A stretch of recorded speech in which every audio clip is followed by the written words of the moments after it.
All right, let's get into it. If you've ever played a video game and thought, man, I wonder how they made this, then you are in the right place. It's time to press start and level up our understanding of how great games get made. So, our guide on this adventure is a book called Level Up by a guy named Scott Rogers. And this isn't just some random person, this is an industry vet who's worked on huge titles like Pac-Man World and the original God of War. But his book, it's not some dry, intimidating textbook. It's actually put together like a fun scrapbook, with doodles and really clear, straight-to-the-point advice. It just makes the whole thing feel way more approachable. And that really gets to the core philosophy of the whole book. See, Rogers actually started his career as a game artist, but he kept noticing that the designers, the folks in the next cubicle over, they were always laughing, always having a good time. And it led him to a huge realization. Game designers have more fun. It's a job that's literally built on playing and being creative, and that's the energy we're going to be tapping into. Okay, so if we're going to talk about designing games, we probably need to figure out what even is a game. Let's forget all the complicated jargon for a second and just get down to the basics. According to Rogers, it's actually this simple. You only need three things to turn pretty much any activity into a game. Number one, you need at least one player. That's you. Number two, you need a set of rules, the things you can and can't do. And number three, you need a victory condition, a goal, something you're trying to achieve. That's it. That's the secret sauce. I mean, think about it. Just bouncing a ball against a wall, that's just an activity. But the second you add a rule, like you can't let it hit the ground, and a goal, like do it 10 times in a row, boom, you've just designed a game. It's that simple. And that exact idea was actually the seed for one of the very first video games ever made. So with that foundation in place, let's zoom out a bit. Let's explore the huge world map of gaming, from where it all started to the massive industry we see today. Man, this journey kicked off way back in the 1950s with these giant computers in university labs. Then in 1971, we get the first arcade game you could actually pay to play. The 80s, of course, were the golden age of arcades, giving us absolute icons like Pac-Man. But then the 90s came along and completely changed everything, as powerful consoles started taking over our living rooms. And you can really see the shift, right? Gaming went from this public, social thing, everyone crowded around one machine in an arcade, to something way more personal, with these incredibly powerful systems right in our own homes. The technology just exploded, and with it, so did the possibilities for what games could be.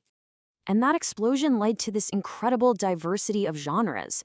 We've got massive action adventures, intense first-person shooters, super deep role-playing games, RPGs, and then all the brainy strategy and puzzle games. I mean, from sports to full-on life simulations. At this point, there is literally a game genre for everyone. But who actually makes all this stuff? It's not just one person in a dark room anymore. No way. Making a game today takes a whole team. It's like assembling your party for a big quest. First up, you've got the programmer. These are the architects of the game's reality. They write the code that makes everything work, from the graphics you see on screen to the physics that make things fall to the AI that makes enemies smart. Seriously, without them, a game is just a bunch of cool drawings and ideas.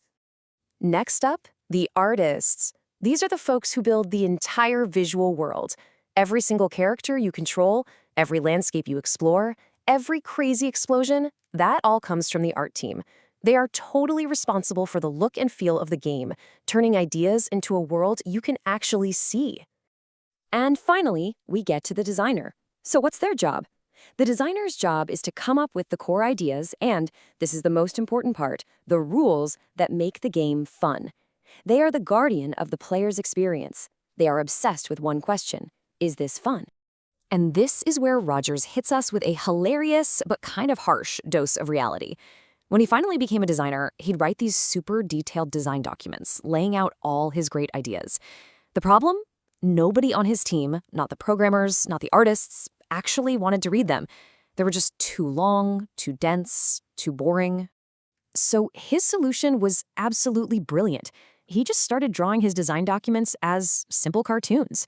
He made them visual, easy to get, and honestly fun to look at. And the lesson there is so clear. If you want your team to be excited about making a fun game, well, your design ideas should be fun to engage with in the first place.